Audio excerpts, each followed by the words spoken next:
हम एक ऐसे फिलोसोफर की दुनिया में जा रहे हैं जिनके ख्यालों ने सच कहूं तो दुनिया को हिलाकर रख दिया था।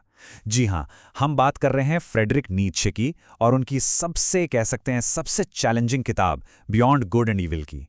चलिए समझते हैं कि ये इतना खतरनाक आइडिया था क्या। चलिए कहानी की शुरुआत करते हैं। साल था 1889।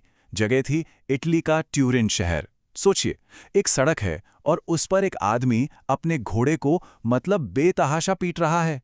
घोड़ा बेचारा दर्द से तड़प रहा है, पर वो आदमी है कि रुकने का नाम ही नहीं ले रहा। और तभी उसी सड़क से एक और शख्स गुजर रहा होता है।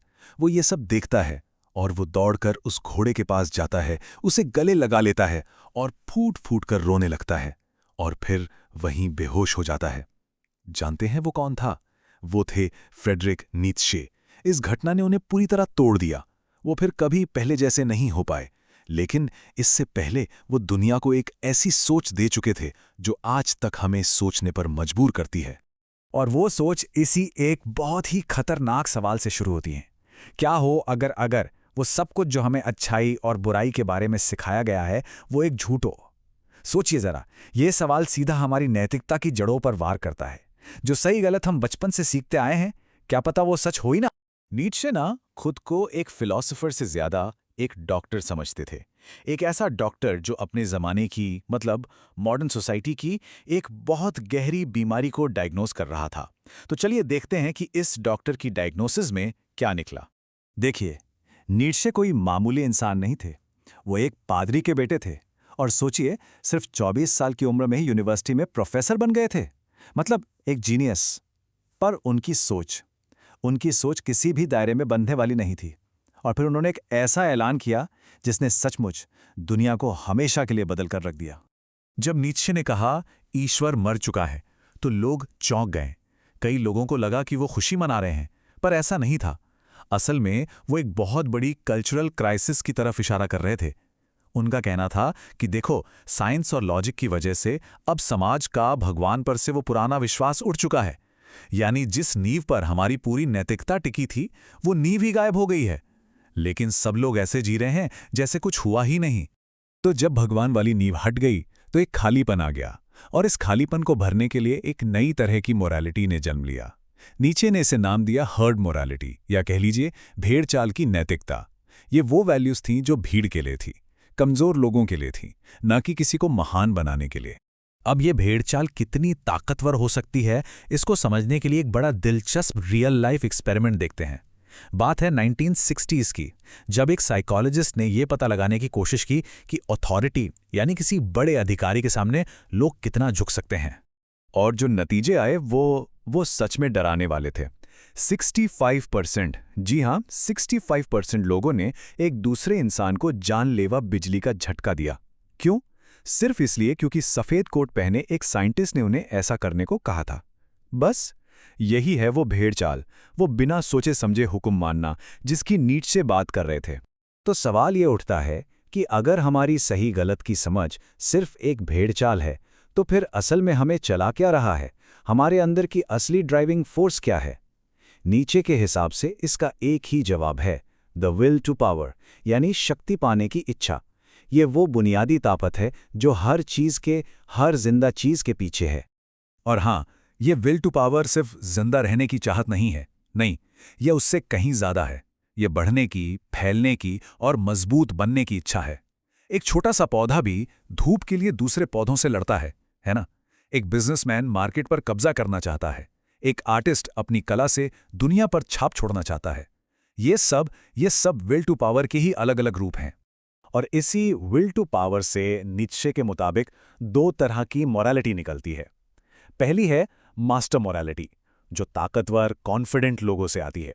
और दूसरी है स्लेव मोरालिटी, जो कमजोर और दबे कुचले लोगों की जरूरत से पैदा होती है। नीत्शे ने इसे एक बहुत ही कमाल का नाम दिया, the slave revolt in morality, यानी नैतिकता में गुलामों की बगावत। सोचिए, जब कमजोर लोग ताकतवर लोगों को असली लड़ाई में नहीं हरा पाए, तो उन्होंने एक दिमागी खेल खेला। उन्होंने पूरी बाजी ही पलट दी। जो ताकतवर की खूबियां थीं जैसे हिम्मत, गर्व, उसे बुरा बना दिया, और जो उनकी कमजोरियां थीं जैसे दया, विनम्रता, उसे अच्छा बना दिया। कमाल की चाल थी, है ना? तो फिर इसका हल क्या है? नीत्शे का कहना था कि अब वक्त आ गया है कि इस भेड़चाल वाली जिंदगी को कमजोर बनाने वाली नैतिकता से आगे बढ़ा जाए। हमें नए वैल्यूज बनाने होंगे, ऐसे वैल्यूज जो जिंदगी को हाँ कहें, उसे और मजबूत बनाएं। और इसके लिए नीत्शे ने हमारे पुराने सारे वैल्यूज को सिर के बल खड़ा कर दिया। वो कहते थे कि जिन चीजों से हम डरते हैं, जिन्हें हम बुरा मानते हैं, जैसे कि मुश्किलें, दर्द, असल में वही चीजें हमें महान बनाती हैं। उनकी वो मशहूर लाइन तो सबने सुनी होगी, that which does not kill us makes us stronger. जो चीज हमें मार नहीं पाती वो हमें और भी मजबूत बना देती है। और यहीं से हम नीत्शे के सबसे फेमस और शायद सबसे ज्यादा गलत समझे गए आइडिया पर आते हैं, यूबरमैन या ओवरमैन। और प्लीज इसे कॉमिक्स वाला सुपरमैन मत समझिएगा, ये कोई उड़ने वाला हीरो नहीं है। ये इंसानियत के लिए एक गोल है, एक मकसद। ये वो इंसान है जो भेड़ चाल से ऊपर उठता है, अपने वैल्यूज खुद बनाता है और अपना रास्ता खुद तय करता है। ठीक है, ये सब तो 19वीं सेंचुरी की बातें हैं। आज 21वीं सेंचुरी में इन बातों का क्या मतलब है? आप हैरान हो जाएंगे ये देखकर कि नीत्शे की चेतावनियां आज के दौर में कितनी कितनी सच्ची लगती हैं। नीत्शे के कॉन्सेप्ट्स आज हर जगह हैं। सोचिए, सोशल मीडिया पर कौन ज्यादा अच्छा है इसकी होड़ लगी रहती है, या फिर स्पोर्ट्स में सबको पार्टिसिपेशन ट्रॉफी दे देना ताकि कोई बुरा महसूस ना करे, भले ही इससे असली टैलेंट की कीमत कम हो जाए।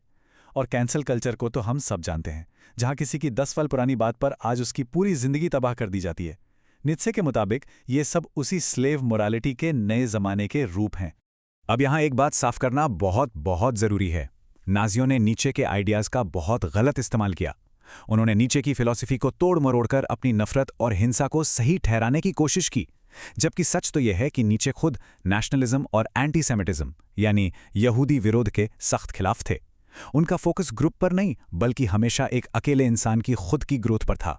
तो नीत्शे की फिलॉसफी का निचोड़ क्या है? एक फ्री स्पिरिट यानी आज़ाद सोच वाले इंसान का रास्ता क्या है? पहला, अपने हर वैल्यू पर सवाल करो, पूछो कि ये आया कहाँ से। दूसरा, एवरेज बनकर मत रहो, अपना बेस्ट वर्जन बनने की कोशिश करो। तीसरा, मुश्किलों से भागो मत, उन्हें गले लगाओ क्योंकि वही तुम्हें बढ़ाएंगी। चौथा, अपनी जिंदगी का मतलब किसी और से मत लो, उसे खुद बनाओ। और आखिर में, भीड़ से अलग खड़े होने की हिम्मत रखो। और आखिर में नीत्शे हम सबके सामने एक चॉइस छोड़ जाते हैं। एक तरफ है भेड़ चाल का आरामदायक सेफ रास्ता, और दूसरी तरफ है अपने वैल्यूज खुद बनाने का मुश्किल अकेला रास्ता। चुनना हमें है। तो सवाल यही है, कौन सा रास्ता चुना जाएगा?